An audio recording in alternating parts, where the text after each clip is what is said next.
এই তিনটে নিউজ দেখেন। একটা, বিএনপি নির্বাচন নিয়ে ঈদের পরে আন্দোলনের কৌশল যেন প্রফেসর ইউনূসকে চাপে রাখা যায়। ইন্ডিয়ার বক্তব্যে বাংলাদেশে অন্তর্ভুক্তিমূলক নির্বাচনের মধ্যে দিয়া সব বিষয়ের নিষ্পত্তি চায় ভারত, যেন বাংলাদেশ ভারতের একটা প্রদেশ।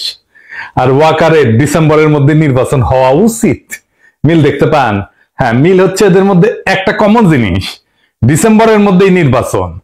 আমি বলছি ওয়াকার, বিএনপি, আওয়ামী লীগ আর ইন্ডিয়া, এই চারটা মিলে একটা ঐক্য হয়েছে। এই ঐক্যের লক্ষ্য হচ্ছে প্রফেসর ইউনূসকে তাড়ানো, ভাগানো তাড়াতাড়ি। এতে চার পক্ষেরই লাভ। রাষ্ট্রটায় কোনো সংস্কার হবে না, যা আগে ছিল তাই থাকবে, ঘুরে মাগুর চ্যাং। আর্মির জেনারেলরা যে আকাম করছে, গুম খুনে যুক্ত ছিল, সেটার বিচার হবে না। জুলাই আগস্ট বিপ্লবে ওয়াকারের আর্মি গুলি করে মানুষ মারিছে। গতকালই নেত্র নিউজে একটা রিপোর্ট আসছে, 5ই আগস্ট সকালে আর্মি টার্গেট কইরা মাথায় গুলি কইরা মানুষ মারছে, টার্গেট কইরা, বিনা উস্কানিতে। এই যে এটা দেখে নিয়েন, খুব ভালো রিপোর্ট করছে এটা। এইগুলার বিচার যেন না হয়, এইটা ওয়াকার চায়। যারা গুম খুনে যুক্ত ছিল তাদের যেন বিচার না হয়, বিডিআর হত্যাকাণ্ডের যেন বিচার না হয়। শুনেন তার মুখেই। এই বর্বরতা কোনো সেনা সদস্য করেনি, সম্পূর্ণটাই তদানীন্তন বিজিবি সদস্য দ্বারা সংঘটিত। Full stop. এখানে কোনো ইফ এবং বাট নাই। এই ওয়াকারের নেতৃত্বেই প্রাণঘাতী অস্ত্র দিয়া বিক্ষোভকারীদের গুলি করে মারা হয়েছে। আয়নাঘর ভিজিট করতে বাধা দিছে প্রফেসর ইউনূসকে। নিজে গেছে ভিজিট করতে, ওই গেছে ভিজিট করতে। ওর আর্মি অফিসাররা তো এই কাজ করেছে, ওই গেছে, যায় নাই। হাসনাতকে ডাইকা হুমকি দিছে, পরিশুদ্ধ আওয়ামী লীগ আনবে। ইন্ডিয়া সিকিউর দিচ্ছে ইনক্লুসিভ নির্বাচন করে। ওয়াকার এরপর থেকে কে হুয়া করে সিকিউর দিচ্ছে ইনক্লুসিভ নির্বাচন করে। এই ঐক্যে বিএনপির কি লাভ? সে আর একটা আওয়ামী লীগ হয়ে উঠতে পারবে, ফ্রি স্টাইলে লুটপাট করবে, ভোটার ছাড়া নির্বাচন করবে, গুম খুন শুরু করবে। করছিল তো 2 কোটি নাকি ভোটার, না 1.5 না 2 কোটি ভোটার, ভুয়া ভোটার তালিকা করছিল। ক্রসফায়ার করবে, ক্রসফায়ার তো শুরু করছিল বিএনপি, জানেন তো। এটা নিয়ে আসি চেয়ারটা এপিসোড কইরা। আওয়ামী লীগের লাভ, তার বিচার হবে না। এত জুলুম চালানোর পরে যে দলটা নিশ্চিহ্ন হয়ে যাওয়ার কথা ছিল, সে আবার ফিরে আসবে রাজনীতিতে। 75-এর পরে ফিরে আসিছে যেভাবে সেভাবে। আর ইন্ডিয়া, হাসিনা যা দিছে, যা ইন্ডিয়া সারা জীবন মনে রাখবে, সেটা অব্যাহত থাকবে। সে নদী শুকাবে, সীমান্তে বাংলাদেশি নাগরিক মারবে, বাংলাদেশের বাজারে তার পণ্য বেচবে, ভোমা পেঁয়াজ খাওয়াবে 300 টাকা কেজিতে। তারপরে বলবে তোমাদের রান্নাঘরে চলে না আমাদের খাবার ছাড়া, আমরাই তো তোমাদের খাওয়ায় বাঁচায় রাখতেছি। রোগী ধরে নিয়ে যাবে ইন্ডিয়ায়। তারপরে বলবে আমাদের এখানে না আসলে তোমাদের গতি কি? চিকিৎসাই তো হবি না তোকে। বাংলাদেশের চাকরির বাজারে সব টপ পজিশন গুলো নিয়ে নেবে। আর কি ট্রানজিট নেবে বাংলাদেশের মধ্যে দিয়া। এই তো প্রফেসর ইউনূস অসংখ্যবার বলছে ডিসেম্বর থেকে জুনের মধ্যে নির্বাচন দিবে। এই সময়টা লাগবে তার সংস্কার করতে। এটা সহ্য হতেছে না, কারণ সংস্কার করলে তো সেই রাষ্ট্রে যথেচ্ছাচার চালানো যাবে না, ভারতীয় আধিপত্য চালানো যাবে না, লুটপাট চালানো যাবে না, আয়না ঘর বানানো যাবে না। এই সংস্কার কেন দরকার একটু বুঝে দেখি, আসেন। রাষ্ট্র কিছু প্রতিষ্ঠানের মিলিত শক্তি। একটা বিল্ডিং যেমন থামের উপরে খাড়ায় থাকে না, রাষ্ট্র দাঁড়ায় থাকে ইনস্টিটিউটের উপরে। যেমন ধরেন আদালত একটা ইনস্টিটিউট বা প্রতিষ্ঠান, আমলাতন্ত্র বা ব্যুরোক্রেসি একটা প্রতিষ্ঠান, মিডিয়া একটা প্রতিষ্ঠান, সেনাবাহিনী একটা প্রতিষ্ঠান, পুলিশ একটা প্রতিষ্ঠান, এমনকি বাজার একটা প্রতিষ্ঠান, অর্থনৈতিক ব্যবস্থা একটা প্রতিষ্ঠান, শেয়ার মার্কেট একটা প্রতিষ্ঠান, নির্বাচন কমিশন একটা প্রতিষ্ঠান। এগুলো কিসের উপরে টিকে থাকে, কার্যকর থাকে কিভাবে? একটা জিনিসে, একটা মাত্র জিনিসে এগুলো কার্যকর থাকে, সেটা হচ্ছে ট্রাস্ট বা বিশ্বাস। আপনার আদালতের উপরে বিশ্বাস থাকতে হবে যে আপনি ওখানে যে ন্যায় বিচার পাবেন। পুলিশের কাছে গেলে আপনি নিরাপত্তা পাবেন, বিশ্বাস থাকতে হবে। নির্বাচনে অবাধে ভোট দিতে পারবেন, এই বিশ্বাসটা থাকতে হবে। প্রশাসনের কাছে গেলে বিনা ঘুষে সেবা পাবেন, এই বিশ্বাস থাকতে হবে। আর্মি আমার রাষ্ট্রকে নিরাপত্তা দেবে, এই বিশ্বাসটা থাকতে হবে। সরকারি হাসপাতালে গেলে রোগের সুচিকিৎসা পাবেন, এই বিশ্বাসটা থাকতে হবে। শেয়ার মার্কেটে গেলে নিরাপদে বিনিয়োগ করতে পারবেন, এই বিশ্বাসটা থাকতে হবে। বাজারে স্বাস্থ্যসম্মত নিরাপদ পণ্য পাবেন সুলভে, এই বিশ্বাসটা থাকতে হবে। তো আপনি কি এইগুলা পান না? আপনি ভোট দিতে পারেন না। ঘুষ ছাড়া ফাইল নড়ে না। বাজার ফাংশন করে না। আপনাকে চাঁদা দিতে হয় ব্যবসা করার জন্য। ব্যাংকে টাকা রাখলে লুট হয়ে যায় সেই টাকা। শেয়ার মার্কেটে আপনার টাকা লুট হয়ে যায় বছরের পর বছর। ওয়াকার বলে আর গুলি চালাবে না সেনাবাহিনী, আর সেই দিনই নিরস্ত্র শান্তিপূর্ণভাবে বিক্ষোভ করা মানুষকে টার্গেট করে মারে ওয়াকারের সেনাবাহিনী। তো বিশ্বাস আছে? থাকে না। যে সেনাবাহিনী দেশ রক্ষা করার কথা, সে আয়না ঘর বানায় ক্যান্টনমেন্টের মধ্যে। সেখানে পশুর মতো বন্দি করে রাখে মানুষদের দিনের পর দিন। আর কত বলবো? তো এই বিশ্বাসটাই ডেমোক্রেসি। শুধু ভোট দেওয়াটা ডেমোক্রেসি না, ভোট ডেমোক্রেসির একটা পার্ট। হাসিনা যে শুধু ভোট দিতে দেয় নাই তা না, সে ইনস্টিটিউট গুলোকে ধ্বংস করছে, ফলে রাষ্ট্র নাই হয়ে গেছে, ভেঙ্গে পড়ছে একেবারে। এইগুলা থেকে বিশ্বাস বা ট্রাস্ট নাই করে দেওয়া হয়েছে। সে বিশ্বাসকে প্রতিস্থাপন করছে কি দিয়া?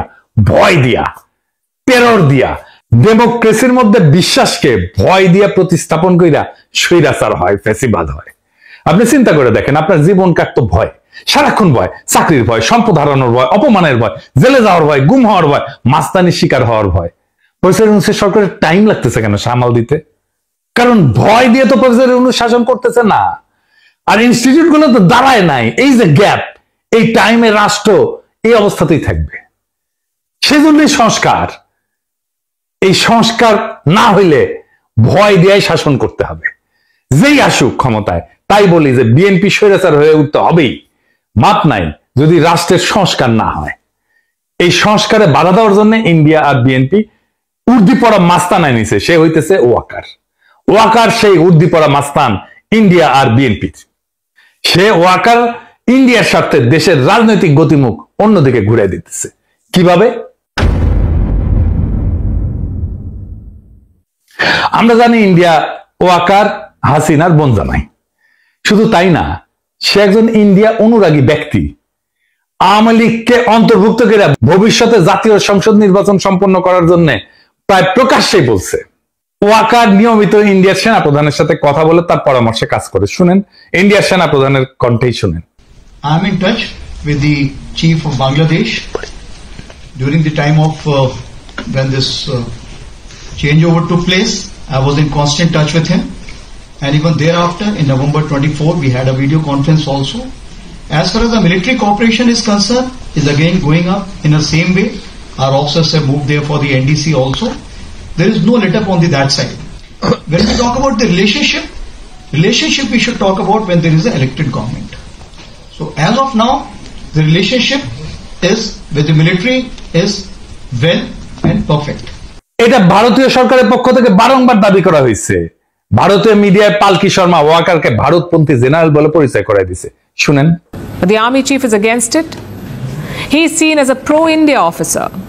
ফ্যাসিস্ট হাসিনার পক্ষ অবলম্বন করে সে এই অপরাজনীতি করেই চলতেছে।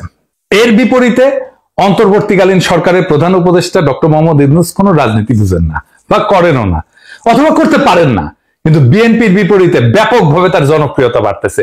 এর কারণ কি? তিনটা কারণ, প্রধান কারণ। প্রথমত, তার সরকার দুর্নীতিমুক্ত।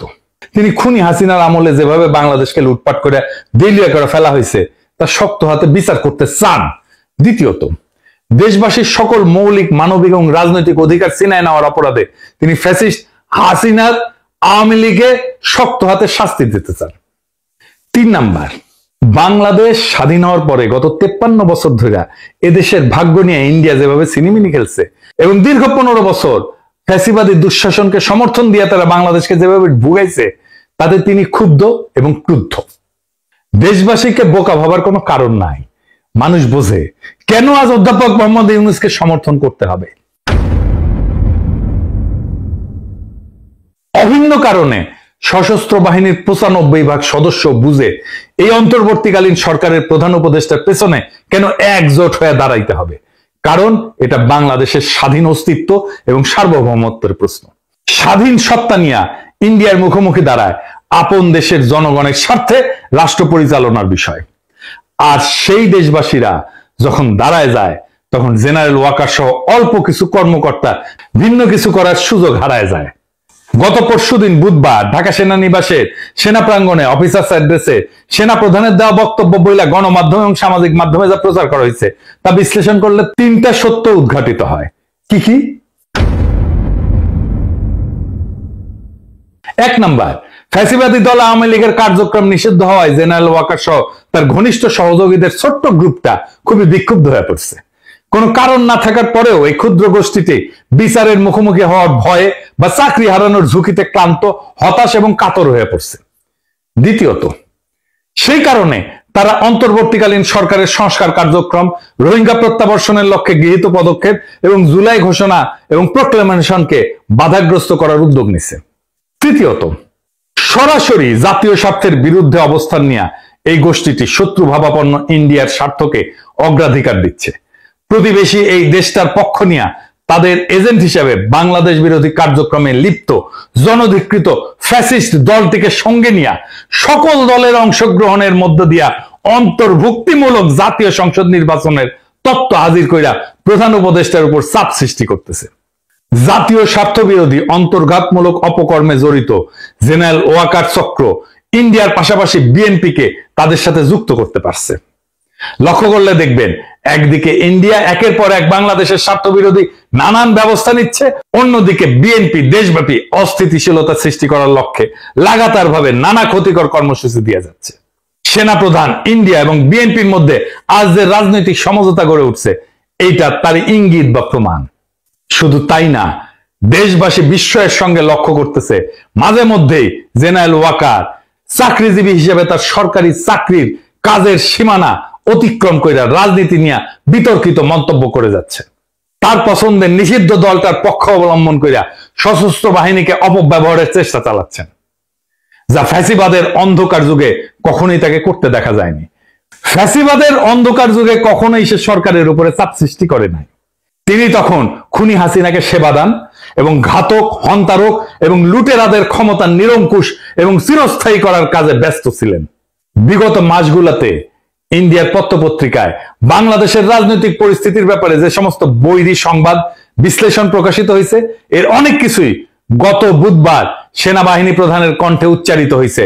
এতে বাংলাদেশ রাষ্ট্র, অন্তর্বর্তীকালীন সরকার এবং জুলাই গণ অভ্যুত্থানের প্রতি তার আনুগত্য নিয়ে দেশবাসীর মনে গভীর প্রশ্ন সৃষ্টি হয়েছে। এতে আমরা শঙ্কিত, হতাশ এবং বিক্ষুব্ধ। উদ্ভূত পরিস্থিতিতে আমরা অন্তর্বর্তীকালীন সরকারের প্রধান উপদেষ্টা অধ্যাপক মোহাম্মদ ইউনূসের কাছে দাবি জানাচ্ছি, গত বুধবার সেনা কর্মকর্তাদের উদ্দেশ্যে দেওয়া সেনা প্রধান জেনারেল ওয়াকারুজ্জামানের বক্তব্য অতি সত্বর রেডিও, টেলিভিশন সহ গণমাধ্যমে প্রকাশ করুন। অফিসারদের উদ্দেশ্যে দেওয়া বক্তৃতায় তিনি কি বার্তা দিচ্ছেন এবং কোন প্রশ্নের কি জবাবে কি বলছেন, এর ধারণকৃত বিবরণ, রেকর্ডেড অ্যাকাউন্ট দেশবাসী শুনতে চায়। আর আপনারা জানেন, প্রফেসর ইউনূস বিএনপির চাপ আর ওয়াকারের বেদ্যুপিতে পদত্যাগের সিদ্ধান্ত নিয়েছেন। এর দায় ওয়াকার এবং বিএনপির। এখন করণীয় কি?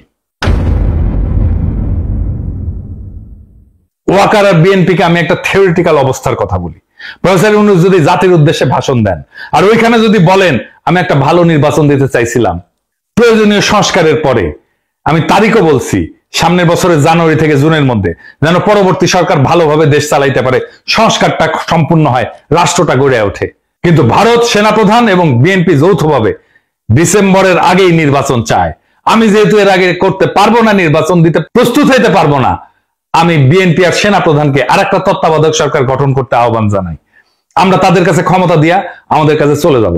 প্রফেসর ইউনূসের নিয়োগ দেওয়া সবাই যদি একসাথে পদত্যাগ করে চলে যায়, নির্বাচন প্রধান, নির্বাচন কমিশনার, নির্বাচন কমিশনাররা সহ, আপনারা সামলাইতে পারবেন? পাবলিকের মাইন্ড কিন্তু একটা মাটিতে পড়বে না। এরপর যদি জামাত আর এনসিপি নির্বাচনে না আসে কেমন হবে? নিজেরাই হাসিনা যেরকম হাত মারার নির্বাচন করেছিল ওরকম হাত মারার নির্বাচন করতে হবে। আপনারা ডিসেম্বর কেন, এই মাসে নির্বাচন করে ফেলেন, দেরি হলে লেট হয়ে যাবে। নেন, ক্ষমতা নেন, এতই শখ নেন, নিজেরাই নেন।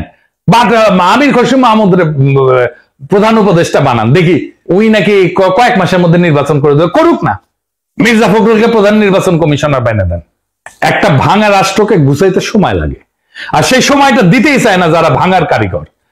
ওয়াকার, ইন্ডিয়া, বিএনপি, আওয়ামী লীগ চারজনে মিলা একটা অশুভ ঐক্য তৈরি করছে, যাতে রাষ্ট্রটা আর কখনো ঠিক না হয়, বিচার না হয়, সংস্কার না হয়, ইনস্টিটিউশন না দাঁড়ায়। ভয়টা থেকেই যায়, কারণ ভয় থাকলে তারা শাসন করতে পারবে। কিন্তু ভয় আর বিশ্বাস, এই দুয়ের মধ্যে বেছে নিতে হবে বাংলাদেশকে, আমরা কোনটা চাই। প্রফেসর ইউনূস ভয় দিয়ে শাসন করতে চায় না, তাই তিনি বলছেন সংস্কার ছাড়া নির্বাচন মানে প্রতারণা। অথচ ওয়াকাররা বলতেছে ডিসেম্বরেই ভোট করো। কেন? কারণ জনগণ যদি একটু সময় পায়, যদি ইনস্টিটিউট দাঁড়ায় যায়, যদি মানুষ বুঝে পেলে তার অধিকার কি, তাহলে আর ভয় দিয়ে শাসন করা যাবে না। ওইখানেই তাদের ভয়। এই নির্বাচন মানে আরেকটা স্পিড ব্রেকার, যাতে ট্রাস্ট বা বিশ্বাস তৈরির কাজ থেমে যায়। জনগণের ক্ষমতা না বাড়ে। তাই বলছি এখনই সময় তাদের এই অশুভ ঐক্যের বিরুদ্ধে জনগণের ঐক্য গড়ার। বিএনপি, আওয়ামী লীগ, ওয়াকার আর ভারতের এই অশুভ ঐক্য ভেঙে দিতে হবে। প্রফেসর ইউনূসকে সময় না দিলে এই রাষ্ট্রে শুধু সরকার বদলাবে, শাসন বদলাবে না, শুধু মুখ বদলাবে, হিংসা আর লুটপাটের কাঠামো থাকবে আগের মতোই। তাই প্রশ্ন একটাই, আপনি কি ভয় দিয়ে শাসিত হতে চান নাকি বিশ্বাসের উপরে দাঁড়ানো একটা স্বাধীন গণতান্ত্রিক রাষ্ট্র চান? উত্তর শুধু আপনার না, পুরো জাতির। এবং যদি জাতি ঠিক করে তবে এই ডিসেম্বর তাদের ডিসেম্বর হবে না, আমাদের হবে। ইনকিলাব জিন্দাবাদ।